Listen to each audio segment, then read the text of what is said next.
Mali kunnafoni jabarani lajɛbaaw anw bɛ aw bɛɛ lajɛlen fo yan fo aw sigiyɔrɔ la Mali kɔnɔ ka taa se Mali kɔkanama aw minnu b'an filɛ sanga a n'a ka wagati an bɛ aw fo danti foli min na tuguni bi an bɛ seko ani dɔnko kalanso o kɔnɔna la n'an ko ma ko Institut National des Arts an nakun ye fɛn min ye bi ye Journée mondiale de la musique ye n'o ye dɔnkilidalaw ani fɔlikɛlaw olu ka don kɛrɛnkɛrɛnnen an bɛna na seko ani dɔnko min bɛ nin kalanso in kɔnɔna la kalandenw u bɛna o yira aw la karamɔgɔw olu bɛna o hakilinaw ni ka o fɔ aw ɲɛna aw k'an bɛn sɔni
an sɔgɔma ne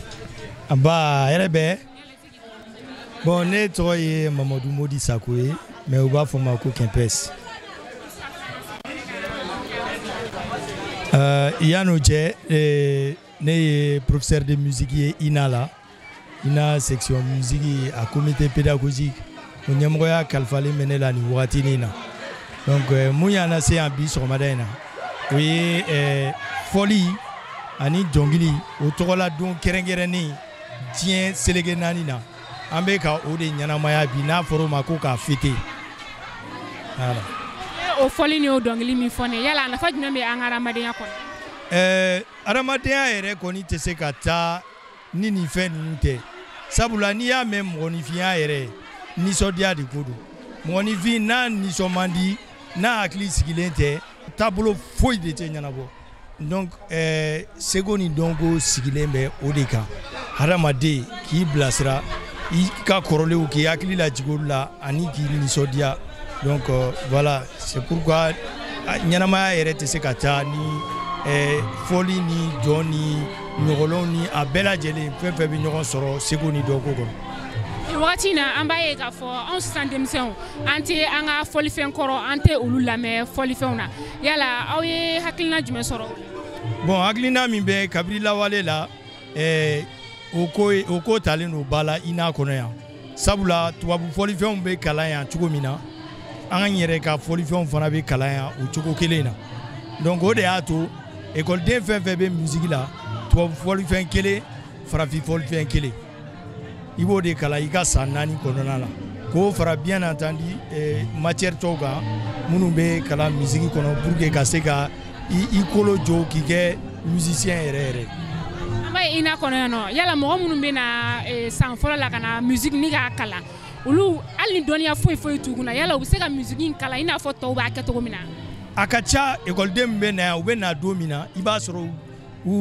an tɛ se k'a fɔ u tɛ foyi dɔn musique la parce que o tɛ se k'a fɔ. I y'a ye adamaden musique bɛ se ka kɛ i joli la a bɛ se ka kɛ i la mais i yɛrɛ t'a dɔn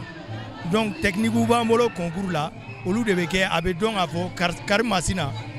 musique b'a joli la prédisposition a bɛ fɔ de ma prédisposition ani aptitude donc an b'olu de développer o de b'a to i b'a ye dɔw bɛ na yan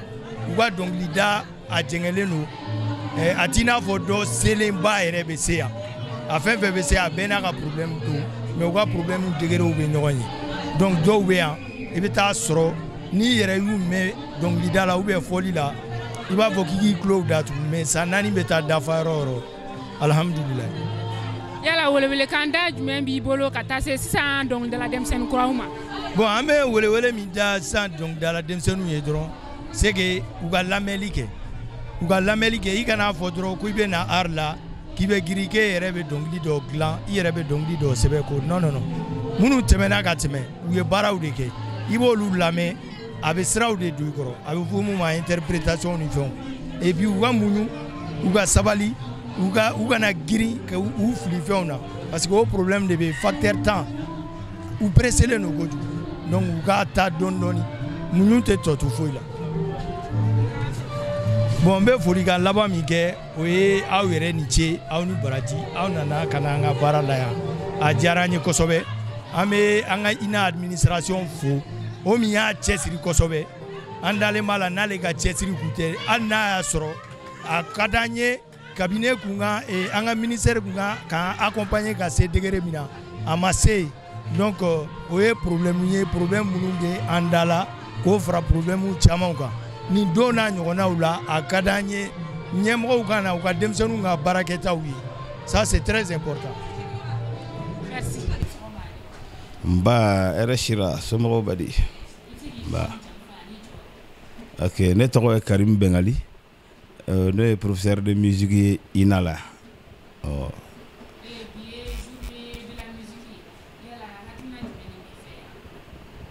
bon journée de la musique ni journée bɛ musique tɔgɔ la déjà an minnu ca ye musique ko ye yɔrɔ kɔni o kɔni o ye alhamdulilayi de ye anw bolo donc ne hakilina ye o lami ye n'an sera ka to ka don in ɲɛnamaya i n'a fɔ an bɔla ka min kɛ sisan saliba kɔnɔ ka yɔrɔ dɔw sɔrɔ dugu ɲɛfɛ an bɛ ɲɛnajɛw kɛ yɔrɔ min na ka musique tununen dɔw labɔ n'an bɛ se k'olu hakilinaw fana fara kan o bɛɛ y'a dɔ ye quoi merci bien.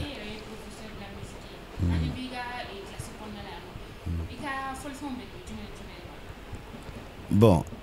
yan école la ne ye batterie professeur de ni o ye kɔfɛ instrument ye mais an yɛrɛ ka instrument ne ye balafɔla de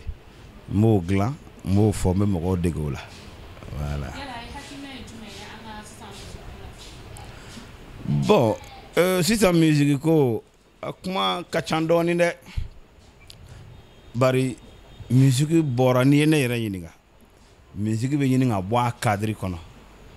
ka bila cadre wɛrɛ kɔnɔ c'est-à-dire musique a warima yɔrɔ de bɛ ka ye c'est-à-dire sisan musique feerelaw de bɛ ka n ka musique k'u ta ye n'i kɛra fɛn feerebaga ye ka sɔrɔ i tɛ fɛn yɛrɛ si dɔn imaginez la suite ça veut dire que ni min bɛ consommer o de bɛ kɛ donc an bɛ bɔ anw ta kɔnɔ la musique va continuer mais an bɛna bɔ an ta de kɔnɔ ka taa fara mɔgɔ wɛrɛ ta kan donc an ta bɛ bɔ a la quoi ne kɔni ɲɛ b'o de natɔ la en réalité.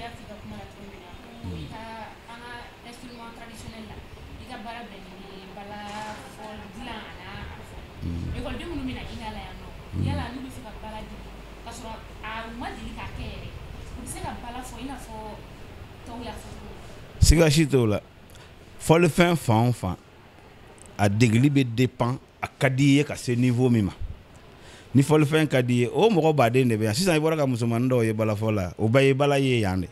a diyar'u ye o y'a dege u bɛ ka commencer ka jouer mɔgɔ baden je ne sais pas n tɛna se k'a dɔn mɔgɔ hakɛ min ye bala daminɛ yan ni bi u bɛ ka tourner balako la n t'a da dɔn yɛrɛ mais ça dépend a ka di ye ka se niveau min ma o ye fɔlifɛn bɛɛ ye.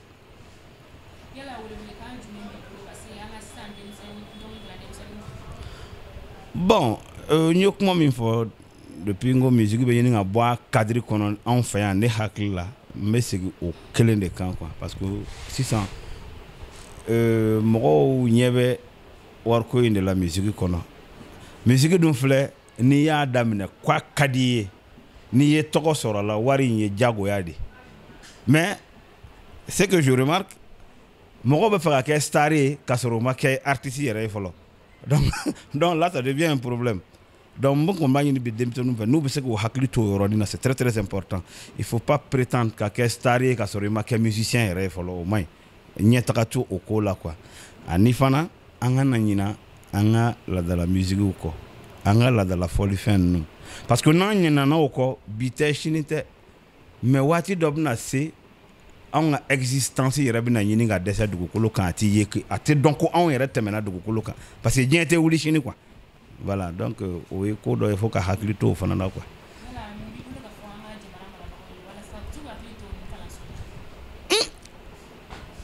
Kuma ma nɔgɔn dɔɔni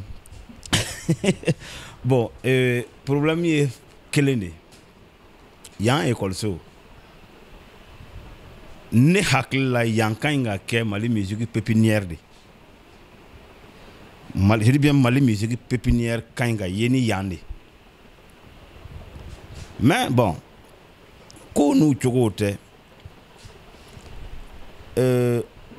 école yɛrɛ de un maître caman tɛ école la o ye gɛlɛya dɔ ye yan fɔlɔ bon maître minnu fana bɛ yan a bɛɛ ye vacataire ye ça c'est un cri de cœur quoi a bɛɛ ye vacataire ye bon olu fana jan tɛ ka k'u la quoi ni min nana ka waatinin kɛ o ka kuma bɛ caya kalan dun ye fɛn ye tile kelen ko tɛ kalan dun fana man kan dɔ y'a daminɛ bi sini mɔgɔ wɛrɛ bɛ na sinikɛnɛ mɔgɔ wɛrɛ bɛ na leçon kelen c'est à dire que ni maître kelen ye leçon 3 4 di e ma o faamuyali c'est une suite mais leçon kelen maître 3 kɛ o leçon kelen di e ma a dɔnni bɛ se ka bonya comme a fana bɛɛ bɛ se ka nɔɔni donc yan école sincèrement ni ministère tun bɛ se k'a lajɛ hali yan programme yɛrɛ ka segin programme kan k'a kɛ o tun bɛ ɲɛ mais école yɛrɛ min feere ko kuma bɛ sen na o kuma kɔni an tɛna se k'o tiɲɛtigiya mais an ye fɛn dɔw ye min b'a jira k'a fɔ ministre yɛrɛ tɛmɛlen ka kuma na ko ça a été cédé donc école a dira dɔ ma k'o bɛ ka yɔrɔ dɔ jɔ bon ça veut dire que anw tɛ yen i bɛ se ka école yɛlɛma kɛ mais ici ce n'est plus ça yan ye yɔrɔ ye c'est à dire min tɛ se ka feere bilen yan yɛrɛ ye c'est à dire que c'est n b'a fɔ cogo di anw ka ɲɛnamaya taamasiyɛn dɔ de ye yan ye n'i ye yan effacer y'an ka ɲɛnamaya taamasiyɛn dɔ effacer tu vois non donc o ye ne hakilinaw ye donc jamana ɲɛmaaw k'a jate minɛ o bɛ se ka yan labaara ka ɲɛ cogo min na kuruko tɛ u bɛ fɛn bɛɛ fɔ o si tɛ nin kuru in kɔnɔ école 120 bɛ kun nin kuru kɔnɔ yan mais a kɛ kojuguya dɔrɔn de don parce que quelqu'un veut bouffer de l'argent voilà donc on fait des trucs c'est tout bon an kɔni bi donya in na an bɛ foli fɔlɔ an ka ɲɛmaaw la yan le fait d'organiser la journée kɛrɛnkɛrɛnnenya la n tɔɲɔgɔn baarakɛlaw professeur de musique an sera ka ko dɔ kɛ salle kɔnɔ bi min diyara mɔgɔw ye min ye mɔgɔ hakili lajigin musique ko la là c'est déjà beaucoup donc n ka foli fɔlɔfɔlɔ bɛ olu ye ani administration ye an ka écoledenw fana olu fana ka ɲi ka fo u ye baara kɛ ka sɔrɔ ka se aw minnu y'a ayiwa aw sen ta ka na don in ɲɛnamaya ça c'est beaucoup déjà parce que à travers vous mɔgɔ wɛrɛw bɛna image ninnu ye mɔgɔ wɛrɛ bɛna an ka ko kɛtaw ye donc foli fana aw n'a ka kan et maintenant après an bɛ jamana ɲɛmaaw fo hali bi kan b'u filɛ la quoi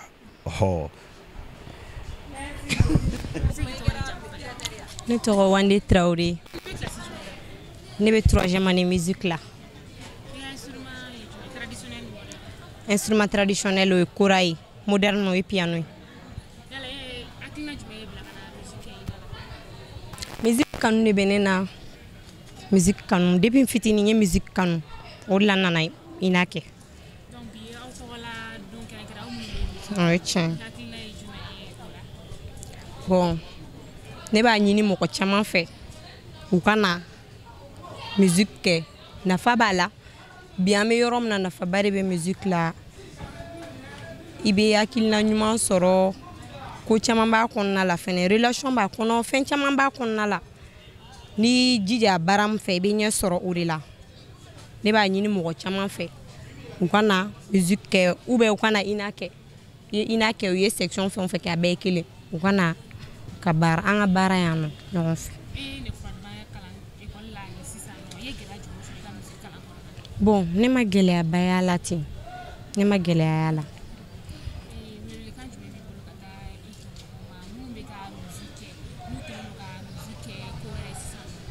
Ka kɛ ko wɛrɛ ye. Bon welewelekan min bɛ ne bolo ka lase mɔgɔw ma minnu bɛ ka musique kɛ neni ni fɛn ninnu ye neni tɛ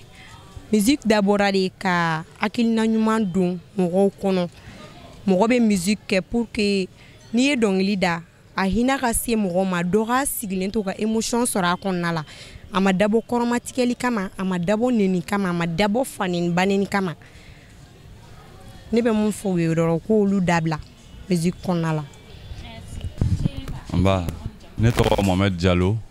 ne bɛ ina la n bɛ musique deuxième année la donc n ka instrument IT o ye kora ye IM o ye piano ye IT donc o ye instrument traditionnel bon IM o ye instrument moderne na n bɛ ka piano de ta yan bon instrument traditionnel la n bɛ ka kora de ta yan n ka kora professeur ye Jelimadi Sisogo piano professeur ye Ferdinand Fango Kulubali. Bon hakilina min kɔni ye ne lase ina la yan bon a mɛnna ne tun bɛ musique fɛ et puis n tun b'a kɔnɔ avant que n tun ka na ina la comme je suis un producteur aussi de la musique n bɛ studio baara kɛ donc au fur et à mesure n kɔrɔkɛ yɛrɛ fɛnɛ passera en chemin fɛ donc o canal bɛɛ kɔnɔna la n yɛrɛ ye musique kanu ka na ina la donc ni musique kɔni diyar'i ye ni papier fɛnɛ b'i la o fɛnɛ b'i tɔ garanti donc o yɛrɛ de nana ina la. Bon hakilina min bɛ na ne yɛrɛ content don ne sewalen don n b'an ka professeurs bɛɛ fo ani an ka collègues bɛɛ ani direction mɔgɔw bɛɛ n bɛ bɛɛ lajɛlen fo bi ye fête de la musique le 21 juin 2021 donc bi an ka fête de la musique an nana sɔgɔmada fɛ an nana an ye événement dɔw passé donc bɛɛ passera kelen kelen piano ni fɛnw bɛɛ jouera donc an kɔni an bɛɛ nisɔndiyalen don ɔkɔliden bɛɛ lajɛlen nisɔndiyalen don depuis 8 heures an bɛ yan an bɛ dunu ni balafɔ la yan mɔgɔw suwalen don donc bon ne yɛrɛ hakilina ye min ye musique ko la bon sisan denmisɛnnin minnu fana bɛ ka don musique la u ka essayer u ka gɛrɛ mɔgɔkɔrɔba kunda donc pour que ka an ka fɛn kɔrɔ parce que an tɛ ka fɛn kura kɛ musique la fɛn kɔrɔ de bɛ ka kɛ toujours mais n'a ma ɲɛ k'i bɛ fɛn kɔrɔ kɛ ka n'a kɛ ka dɔgɔyalima kɛ ni a ye donc n'i ye fɛn kɔrɔ sira ta i b'i jija cogo bɛɛ lajɛlen na donc a ka kɛ ni bonya ni karama kɔnɔla ye parce que musique filɛ musique ma nɔgɔn a ma nɔgɔn a ma gɛlɛn fɛnɛ tulonkɛ don mais tulon sɛbɛ fɛnɛ don mais n'i kɔni y'i cɛsiri baara min fɛ donc i b'i jija k'o kɛ ni sɛbɛ ni bonya ni karama ye parce que i k'i bɔkolo lajɛ fɔlɔ yanni i ka don ko dɔw sira fɛ musique la parce que o de kɛlen don ka musique yɛrɛ tiɲɛ parce que dɔw bɛ don a la u bɛ fɛn camanw kɛ u bɛ fɛn kuntanw kɛ donc u b'a fɔ ko artistes ka vie donc k'a bɛɛ mɔgɔlankolon vie bon mɔgɔlankolon dun o de bɛ don mɔgɔw la ka maa ɲɛnama kɛ mɔgɔlankolon ye donc laɲini kɔni na ne bolo musique halisa mɔgɔw k'a lajɛ u ka a ɲɛnama kɛ quoi.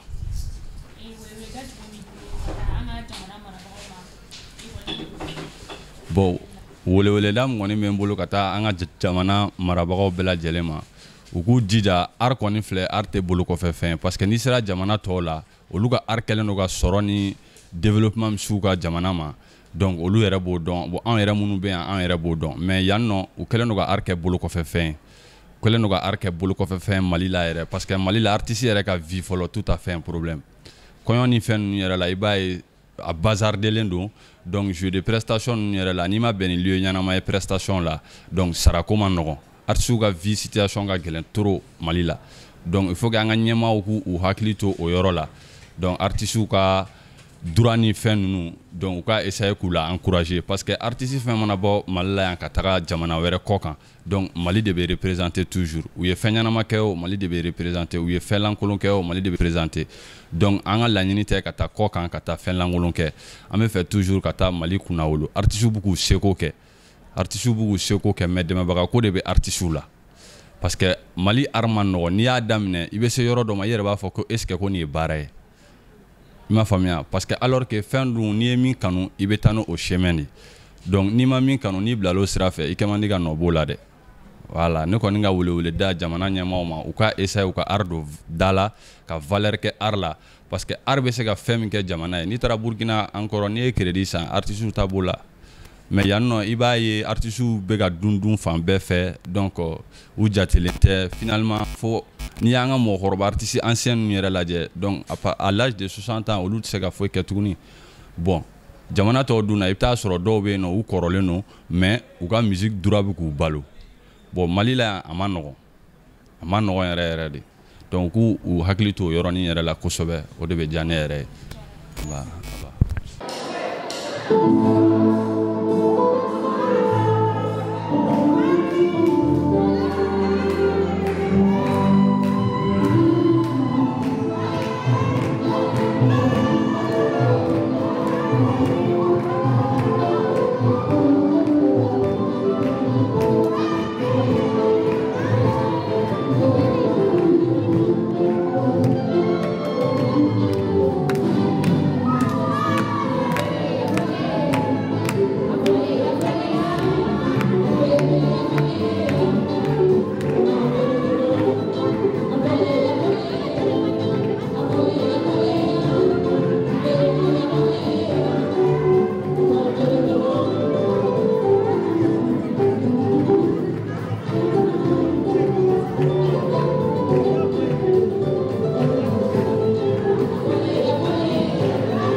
Mali kunnafoni jabarani na jabɔ ina fɔ tun bɔra k'a fɔ ɲɛna cogo min na an bɛ Institut National des Arts o de tun kɔnɔna la aw yɛrɛ bɔra sisan k'a ye denmisɛn ninnu u ye waleya min kɛ musique la journée mondiale de la musique ale ɲɛnamayala ina o kɔnɔna la yan nɔ denmisɛn ninnu u y'u ka seko n'u ka dɔnko ni ka o yira aw bɔra ka u ka karamɔgɔw fana kumakanw ni ka olu lamɛn u ye welewelekan min ni ka o bila an ka jamana marabagaw ma walasa u bɛ se k'u hakili to an ka kalanso belebele in na cogoya min na ni Ala sɔnna a ma an b'a fɔ aw k'an bɛn diɲɛ waati wɛrɛ